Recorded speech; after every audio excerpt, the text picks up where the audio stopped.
Hello, and welcome to a Wine Affair podcast. We are very excited today to have Ed Morris here from River Road Winery, Vineyard and Winery. I am very excited. I've had the joy of having most of the River Road wines before, and I'm happy to actually have him on as a guest today. So, welcome, Ed. Thank you for joining us. Thank you, Cindy. Very excited to be here. Good. And we always start with what's in our glass. And I know we all went ahead and poured, at your suggestion, the unoaked River Yes. Road, which I will show the Here, I got a bottle bottle here. too. Yep. Uh-huh. Look at us. Oh, look at that. We've never had that, I don't think, ever. I like it. So the first wine that we have in our glass, this is, as Cindy said, this is our River Road Family Vineyards and Winery Unoaked Chardonnay. And this is actually the new vintage, so 2024. So this was just bottled in December. And this wine has been kind of a flagship wine for us. It's become a flagship wine for us. Our first vintage was in 2011. And when when I started making wine, it was a learning process, just like everybody else goes through. You go through a learning process, and this Chardonnay really opened my eyes to what Chardonnay can be. Chardonnay is extremely versatile in terms of how a winemaker can make it, and or how a vineyard will express it. And this one is unoaked, and so it's the first wine that we bottle every year. And the grapes come, it's California.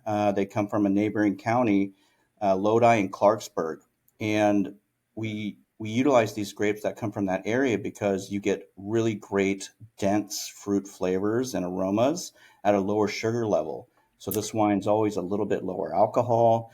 Um, and we wanted this wine to be very easy to drink and approachable. So you just get tons of tropical fruit, uh, really nice lemongrass notes to it. And this one, for me, will bring non-Chardonnay drinkers into the Chardonnay category. Mm. Yeah, this is delicious. I'm so pumped when I opened the box and I saw we had an unoaked. But you guys really take it to the next level at River Road because it is. It's just like tropical fruit. And I'm a big salad person. Mm, I like white wines, especially at lunchtime, when it's a little early. And this would be so delicious. I get that just that bright tropical fruit, and it's just so clean, but it's yeah. and normally people think white wine summertime, but this is so like this would be a perfect New Year's Eve wine. This I could like any time of year. This is really yummy. I'm just so impressed by the amount of flavors that come out on the nose and the taste. Yeah, thank you. And it's versatile to your point where you can see this in a lot of different situations and scenarios, and that's our goal with this wine is to make it very versatile, very approachable.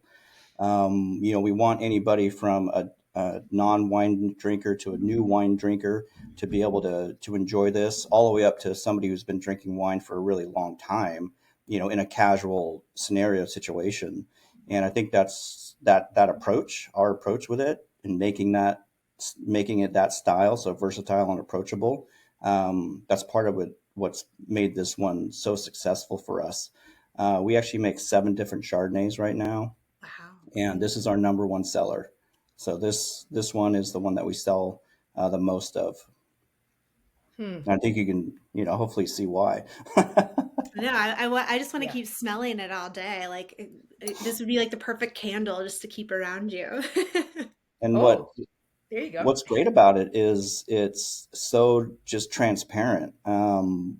The grapes are harvested in August, late August, early September. We start putting the blend together in late October, early November, and it's Wow. bottled in December. So unoaked means it's made all in stainless steel, so no barrels, right? And it is kind of like the canary in the coal mine in terms of vintage quality, because the turnaround is so rapid from grape to bottle. This really is indicative of the quality of the vintage every year for me. And so this is vintage 2024. I mean, the wine in your glass was literally grapes on a vine, about 4 months ago. That's wild. So it's pretty wild. Yeah. Yeah. Yeah. Well, and I think it's really neat too how you talked about the different places in California they can come from and Yeah, why. yeah, Because that's something, people just think California wine just from the state, but like that makes so much more sense to me now. You kind of specifying why you pulled them from those different areas. And yeah, I know you'll talk a little bit more about the other ones here in a moment, but that just like helped turn on the light bulb for me. So thank you. yeah, absolutely. So, Ed, you've got a really interesting background, and I didn't know you were a Cooper until recently. Oh, And okay. you are our first Cooper on our podcast ever. So we are thrilled. All right. Cheers to Um, that. yeah, Yes. right. Can you go into your background a little bit, starting Sure, with the Cooper sure. part of your experience, and then going into how you wound up at River Road? Yeah, absolutely. So I'm actually a fourth generation craftsman, which I take a lot of pride in. My great grandfather was a violin builder, and one of my most prized possessions is a violin he built in 1927. I have it locked up in a safe, and I always say if my house caught on fire, I'd grab my wife, my kids, my dogs, and that violin. And then my grandfather was a clockmaker, and I actually have a grandfather clock in my living room that he built in the 70s. Unfortunately, that would be hard to get out of the house in a fire. Um, but then my father was a carpenter and a boat builder. And so I happened to get a job at a cooperage, which is a place that makes barrels. We made barrels for wine, but also spirits as well. Right out of high school when I was 19, I was planning on going to our local junior college and going to eventually transferring to university. But that summer job at the cooperage just kind of swept me up, and I really just haven't looked back since. Within a couple of years of the cooperage, I was building my own barrels out of my garage, and so we built full size barrels at the cooperage. Well, I, couldn't get enough of it, so I would make full size barrels during the day and make small size barrels at night. And actually was able to turn that into a pretty decent side business until the cooperage said, "Hey, why don't you build them here for us?" And so I was able to incorporate the small barrel program into the cooperage, and within 5 years, I was the production manager at the cooperage, and that's really when I started getting interested in winemaking. Our customers were winemakers for the most part, and I learned early on that if you wanted to speak to a winemaker, you kind of had to learn a different language, and that is the language of winemaking, right? And so I started studying, doing home fermentations. Started off with beer, and I was fortunate enough to work with a lot of great winemakers in the area, and I continued to make barrels for another 5 years. So all in all, it was about a 10 and a half, 11 year career in barrel making before I switched sides to winemaking. Wow. So my first vintage was in 2010. So this 2024 is my 15th harvest. So between the barrel making and the winemaking, it's been 25 years here in Sonoma County. And what's great about it for me is I'm continuing to learn more every year. Um, Fundamentally, barrel making and winemaking is very similar, and it takes a craftsperson to really put all the pieces together because it's multidisciplinary. There's a lot of different elements that have to be put together, and that's what keeps me engaged. It's basically the puzzle building, and with winemaking, barrel making, you're essentially taking a natural ingredient, a natural product, whether it's grapes or woods or wood, trees, and you're letting nature refine that through more natural processes, and then you start to give it your human touch, and you eventually shepherd it into something that's very refined and durable, whether it's a barrel or a bottle of wine. And so I felt very comfortable in my evolution as a winemaker, because fundamentally I think it's very similar, like I said, and that's kind of my mantra is it's all about fundamentals. If you get too far ahead of yourself, you just gotta take a step back and ground yourself, because at the end of the day, it's, you shouldn't be afraid of the person who can do a million different things. You should be afraid of the person who does that one thing a million times perfectly. Mhm. And so I still continue to learn about wood and wine, and it still fascinates me. And it's ironic that, one of my favorite wines to make is an unoaked Chardonnay. So there you go. I think, like you said, it's such a versatile grape, and like winemaking, you Yeah, can do so much. So it's beautifully and eloquently said. And I think for a lot of our listeners and people getting into wine, some people understand. Some people have a hard time wrapping their heads around oak unoaked and what that means, that it's made two totally different styles. yeah, But then when I worked for a winery, I was exposed to this whole new world of all the different levels that you can get within an oak barrel. yeah, Can you kind of talk us a little bit through that and kind of sure, how you can take a step further with the different styles of wood and then the different styles of barrels you create? for sure. So I think that's a good segue into the next wine as Oh, well. perfect. Um, so the first wine, the unoaked Chardonnay, to me, I really view that as a style driven wine. The style of this wine is incredibly important. We want it light, we want it refreshing, and we want it easy to drink. And this next wine, our Sonoma County Chardonnay, this is an area driven wine. So this wine to me is all about Sonoma County. Okay. And the thing about Sonoma County is that it's always been an agricultural area. So some of my best memories as a kid were running around in apple orchards, eating fresh apples and peaches off the tree. Mm. I loved my grandma's apple pie. And so this wine, our Sonoma County Chardonnay, I want that to embody that agricultural spirit. And River Road as a company, we've actually been making this wine over 40 years. So our Sonoma County Chardonnay has been a flagship wine for decades. And I'm really honored to be able to carry on that tradition of making a Sonoma County Chardonnay. And so with this particular Chardonnay, we do use oak in it. Okay. And oak is to me, it's you can use it as a tool to help build durability into a wine, but you can also add spices, layers of aromas and flavors and textures. And for this wine, the oak is pretty moderate. It's only about 10 to 15% new oak on any given year. And so, how I like to explain that is if you have 100 oak barrels, okay, and your wine blend was in 100 oak barrels, and 10 of those oak barrels were brand new, and 90 of them were neutral or older barrels that had been filled several times, and they're not giving any flavors or aromas. So if you had 10 new barrels out of the 100, that would be 10% new oak equivalent. Does that make sense? Mhm. Yep. Um, and so that's a pretty moderate level. And for this wine, I want to highlight, like I said, that agricultural history in Sonoma County. So I want to see apples, I want to see peaches, I want to see pears, and then I want to back that up with a little bit of oak spice to give you some the impression of fresh baked pie or apple Yeah. cobbler or peach cobbler, something like that. And so that's how I look at the oak usage in this wine. And I use a mix of French and American to achieve that.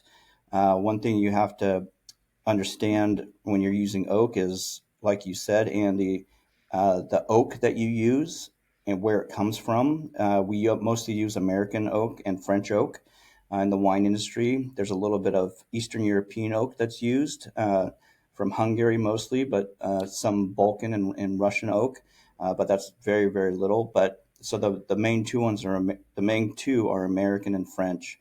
And American oak tends to be very aromatic driven, high in aromatics, high in vanilla. So it's sweet and creamy and soft and just smells really nice. Like to me, it kind of reminds me like almost like a vanilla pie or something. So it's kind of like that confection sugar and vanilla, a little bit of spice. where French oak tends to be more savory and drier and higher in tannins. So French oak to me tends to be more structural. So you want French oak is going to be, like I said, drier and more savory. So think of like cedar, cigar box, and maybe a little bit darker at times. So bitter chocolate. And then you get more oak tannins from the French oak. And so we really play around with the different types of oak and the blends and the toasts. So it's not only where the wood comes from, it's how the wood is processed, right? So you basically take an oak tree and you cut it down. And for American oak, the tree's probably around 90 to 100 years old. For French oak, you're looking at 200-year plus old oak trees Wow. that are utilized in barrel making. And you could cut that log up into staves and make a barrel out of it right away, but it would taste terrible. So there's a lot of sap and stuff, and a lot of harsh raw tannins in that oak that we learned over a long time that you have to naturally season to mellow out. And so what happens is you take that log and you cut it into blank staves, and we'll actually air dry those staves for an average of 24 months, so 2 years. So that wood Just sits let it air. outside. Wow. It's exposed to rain. It's exposed to sun, snow, if that's the climate. And then you have the microbiological aspect, so funguses and all these things chew on the wood. Um, and that's the seasoning process that the wood goes through prior to the barrel making, actually. So after 2 years, we'd take the staves, we'd clean them up, and at that point, we'd make a barrel out of it, and then you cook the inside basically.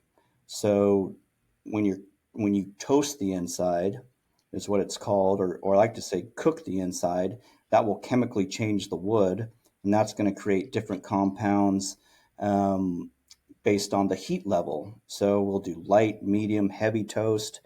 Spirit barrels are actually charred, so you form a layer of activated carbon that acts as a filter for the spirits. But wine's very different. So we do a light toast for wine, and I really love the supporting aspect of the oak that we get in the Sonoma County Chardonnay. You know, it's just enough to be noticeable, but it really integrates with the this beautiful fruit that we get from Sonoma County very, very well. Yeah, you said that so well. Like as you were describing growing up and like eating the apples, it did. It took me to kind of that harvest season and that Mm-hmm. fresh fruit smell. Like Mm-hmm. and then that hint of spice, like you said, and it is when you take a sip of it, it's just such a beautiful wine. It's, Yeah. to go from a flavorful wine like the unoaked, but you continue it, but they're like slightly different without being overwhelming or it's very balanced. Like not one Yeah. flavor is overwhelming the other. You still get the Yeah. fruits, the fresh fruits, the riper fruits, and then that hint of spice. It's so pretty. And we really pride ourselves in making balanced wines. I want to make wines that are food friendly, um, have broad appeal, and that can be versatile. So, making a balanced wine is key. I think that's really, anything that you're doing. If you're a chef, if you're a painter, a photographer, it's like, you there's elements of balance in all these things, and we look at that really, really close when we're making wine. Is it balanced or is it not balanced? Yeah, it's really delicious, Ed, and it's also very approachable. I Yeah. feel like it's just as approachable as the unoaked Mm, because the oak is soft. It's not. It's very hmm. balanced, like you said. Nothing is taking anything over. Everything is harmonious, and I think for people that want a light Chardonnay style that they want it balanced and not too oaky, Yeah. this is perfect. It is one that I recommend a lot to people that are looking for a really nice Chardonnay that's at a great price point that's going to go with a lot of different foods. I mean, this is the winner. It's Yeah. great.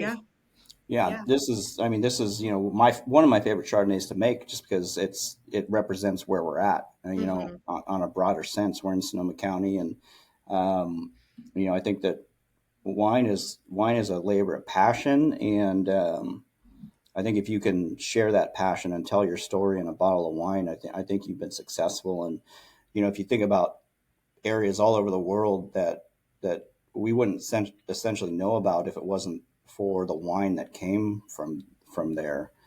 I think that wine is putting Sonoma County on the map, where other agricultural products just haven't been able to do that. And historically, it's like, would we know where Bordeaux is or Burgundy is, Mhm. if it wasn't for the wines that came from there? Yeah. Um, Not necessarily, and I think that for us here in Sonoma County, to kind of shout out as loud as we can that this is a special place, and um, I think that's kind of our goal here. That's my goal with this wine, is to just make it balanced, show the passion, and make it really approachable, and hopefully somebody will say, this wine's really good. Maybe I should go check Sonoma County out. No, it is really, and it's one of those wines where you can have with appetizers through the main course and then to dessert with the Yep. Sonoma County. And I was very fortunate when I worked for a wine class in college. They took us to mostly Sonoma and a little Nice. Napa for our Hmm. spring break before we graduated. And I got super pumped when I opened the box and saw that you even had a Russian River Valley. So when you talk Yeah. about special places, kind of explain how you're taking us from California into Sonoma, and then you have a Russian River Valley. Kind of, what does that look like on a map, or how do you view that? All right. So that's a good segue into our Russian River Valley It's Chardonnay. so pretty. So the winery is actually located within the Russian River Valley, Okay. and right now there's, I believe, 19 different AVAs in Sonoma County. So AVA is an American viticultural area. So Sonoma County is incredibly diverse in its microclimates and its AVAs. Oh, And the Russian River Valley is essentially in central Sonoma County, and it's one of the lowest points, right, in the county. And where the winery sits, we're 14 miles from the coast, from the Pacific Ocean. And so there's a few low hill ranges separating the Russian River Valley from the Pacific Ocean. And so the Pacific Ocean acts as kind of an air conditioner for most of Sonoma County. But what happens is fog will come in from it basically on a nightly, daily basis from the Pacific Ocean. It'll come in inland here, and then it'll go back out to sea. But the Russian River Valley, being a valley, it's essentially a bowl. It's a big bowl in the center of Sonoma County, and because the fog sits here, it's cold air sinks, right? Cold air sinks, and so we have this cold air and fog from the Pacific Ocean settling in the Russian River Valley, and it makes it one of the coldest AVAs in Sonoma County. So the Russian River Valley, to me, is a cool grape grind climate, not like, hey, I'm really cool, but cold, right? And so thin-skinned grapes like Pinot Noir and Chardonnay do really well in colder climates. And so I actually grew up in the Russian River Valley. So if you looked at a map and where I grew up and where the winery is in Sonoma County, we're in the Russian River Valley. And what makes the Russian River Valley to me special, different and special from the rest of Sonoma County is just the drama that we get from being so close to the Pacific Ocean. So it's a incredibly a dynamic climate. We have warm afternoons, windy, and then very cold nights, foggy. I'm fortunate enough to live out in the coastal hills, and I'm able to see the fog come in every night and then go out in the morning. And so wow. it's this very interactive experience here with the weather, with the proximity to the Pacific Ocean. And then on top of that, on top of being so close to the ocean and that impact, we have an amazing variety of soils here. So in Sonoma County, we have more soil types than the whole country of France, What? Wow. believe it or not. And so with that diverse soil and this climate, you can get a lot of different characters from different vineyard sites. And so for me, the Russian River Valley, particularly our Chardonnay, I want it to show that diversity. I want it to kind of show that drama. And so it being from a cool climate, it's not going to be as generous, in terms of those fresh fruit aromas like apples and pears. It's going to be more citrus. You're going to have more savory notes. This particular wine, we use more French oak than the Sonoma County, so you're going to have darker oak characters, a bit toastier, Mm-hmm. and I want this wine still to be balanced, but I want it to show intensity and diversity. Mm. No, that's so neat. I always knew I loved Sonoma, but you just explained why, like I knew it was a special place, but that's so fascinating to learn just the diversity within a Yeah, county. And you can smell it in this. This is quite an impactful wine. yeah, I know I keep nice. complimenting them all, but people, you got to go try these because this is so fascinating to go from the unoaked to Sonoma to now this Russian River Valley because you do get more of that depth, but that Yeah, drama, that was such a good way to describe it. Mm-hmm. and we want to, I personally want to highlight the the personality of these places and really show the terroir as much as I can, and it has to make sense. When we make 7 different Chardonnays at River Road, they all need a reason to be made, right? And generally it's we're either going for the style, we want to have a wine that's easy to drink and approachable like our unoaked, or we really want to highlight how special the Russian River Valley is and kind of share that. So to me, this wine really captures Russian River Valley. It has beautiful, fruit, but also wonderful. It has a wonderful minerality, almost a salinity to it. Yeah. Um, and then it just reminds me of like being in a redwood forest to a certain degree. You get some kind of forest floor savory notes, and it's rich, but I want it to be light and elegant and balanced as well, because that's a cool climate. You should have a nice bright acidity. Part of being in a cool climate is you get extended hang time for your grapes to develop flavors without the sugar spiking too high too fast, and it'll retain the acidity. I love that. That's yeah, no, it's so true because it does. It has that hint of spice. It has a minerality, and I think it's neat too when you talked about the different oaks, like it being French oak with more of that savory tone, because it Hmm. does come through in this. It's Hmm. got the spice from the oak, but it's definitely more of the savory, not like a vanilla pie, like you Yeah, had talked about the diversity in the American. right, right.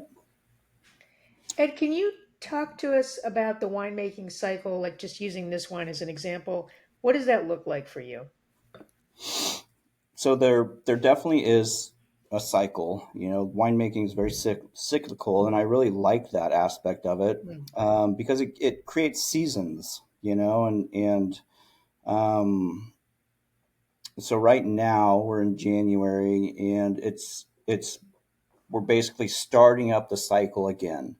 So we'll start with January. So January, February, March, we're generally uh, babysitting the wines from the past vintage, and we're starting to put blends together.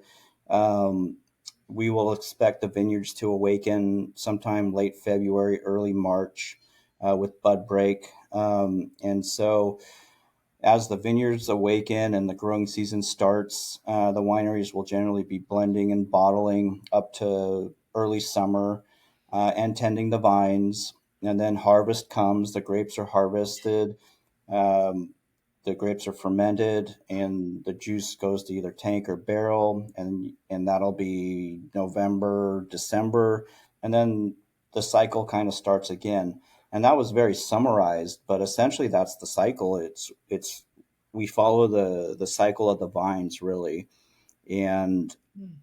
the wine industry in general is very sleepy here in Sonoma County in December.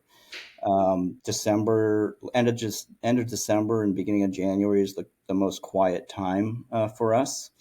Um, and so that's when winemakers will either go to Hawaii or go to Tahoe to go ski, but they take time off because we'll have a slow build up through spring, and then we're busy bottling with in getting into harvest, and then we peak at harvest, and we just kind of go all out for a couple months. It's 6-7 days a week, and then we go quiet. So I really love that aspect about it.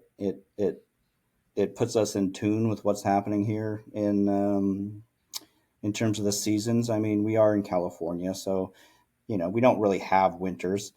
It gets a little cold. We're not dealing with what you folks deal with. Yeah, no ice.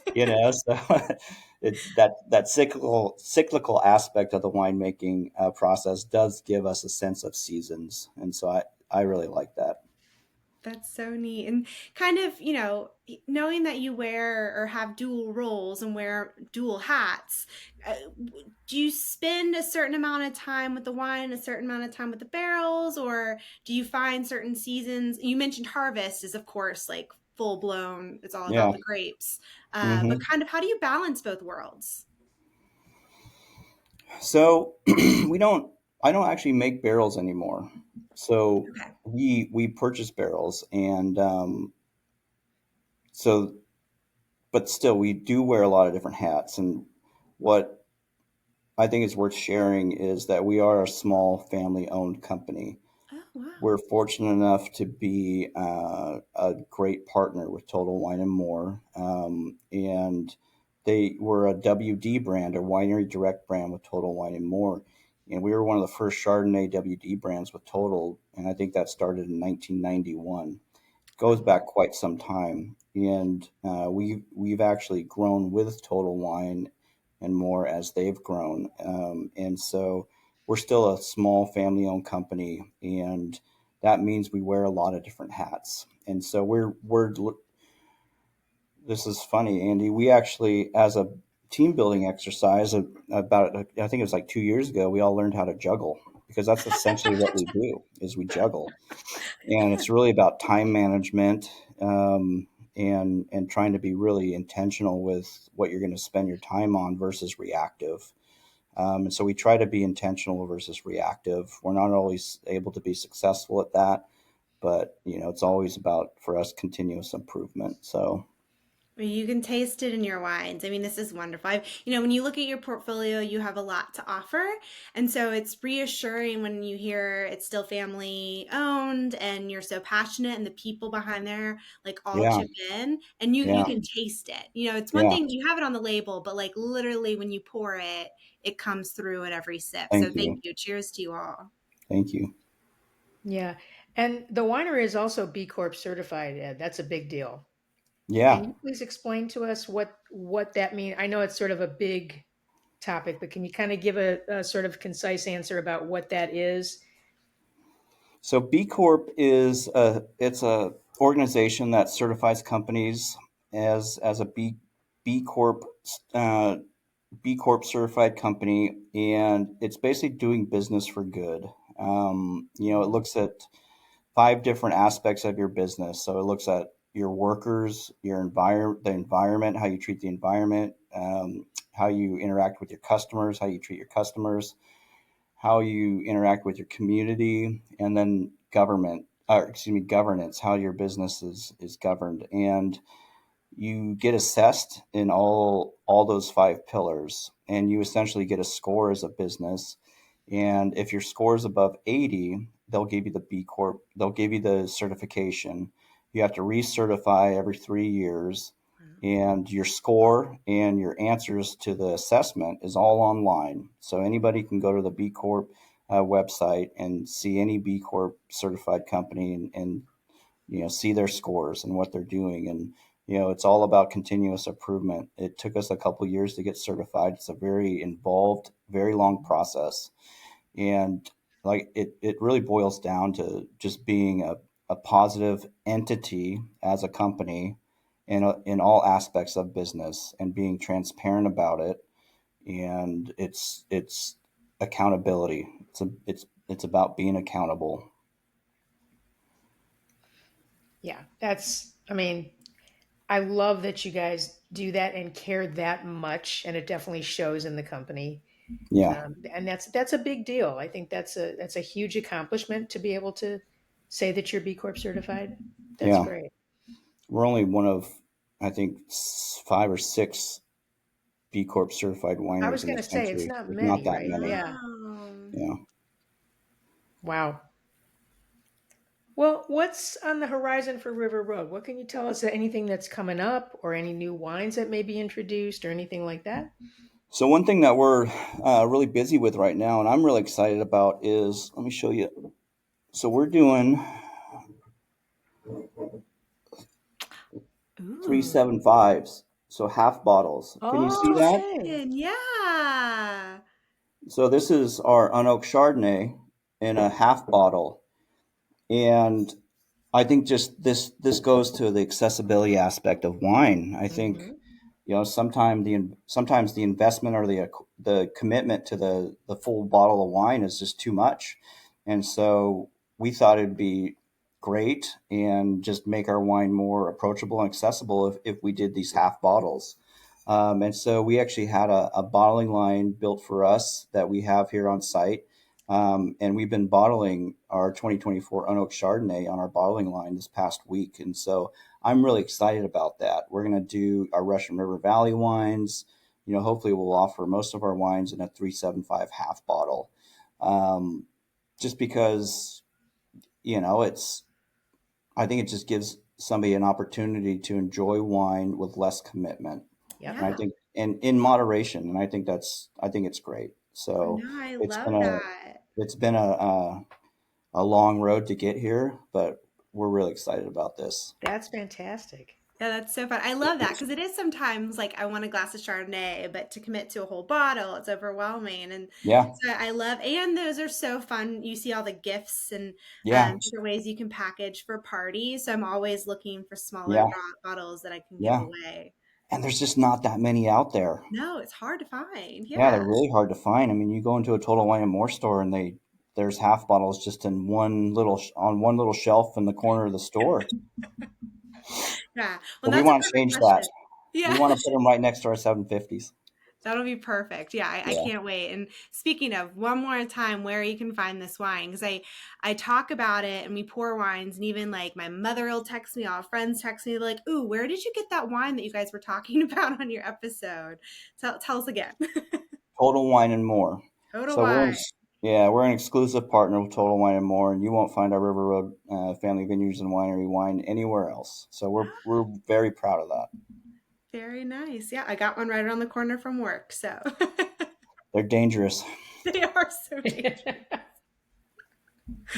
Oh, well, thank you. Yeah, I can't wait to keep trying these. When you end the day, what would you like to pair this with? So I'm finishing here on this Russian River Valley. What should I just go and maybe have a slice of, or just kind of take it all in with? I would pair this with a really nice just roasted chicken. Like Mm. I really like simplicity in my foods, and one of my favorite foods is just whole roasted chicken. So that to me that would be the perfect dish to pair this with. I'm hungry But it's already. versatile. It's Yeah. versatile, so Yeah, that's a great pairing, classic pairing. That's great. Well, Ed, thank you so much for coming on. This has been fantastic to have you on and get it from the winemaker himself. We are thrilled to have you, and I thank you so much. yes. Thank you, Cindy. Thank you, Andy. I've really enjoyed being part of this, and maybe we can do it again in the future sometime. We Yeah, would that'd love be great. I that. learned so much. Absolutely. So really, thank you for breaking it down into terms that I Awesome. can understand, but Yeah. like was so fascinated by. And I learned things new, like 24 months to let the wood sit out. I had no idea it was that long. Good. I So did my neat. So job. thank you. Yes, you did. Oh, well, cheers, everyone. Go get your Cheers. River Road wine, and I can't wait to finish sipping mine. Thank you, Ed. Thank Cheers. you. Take care.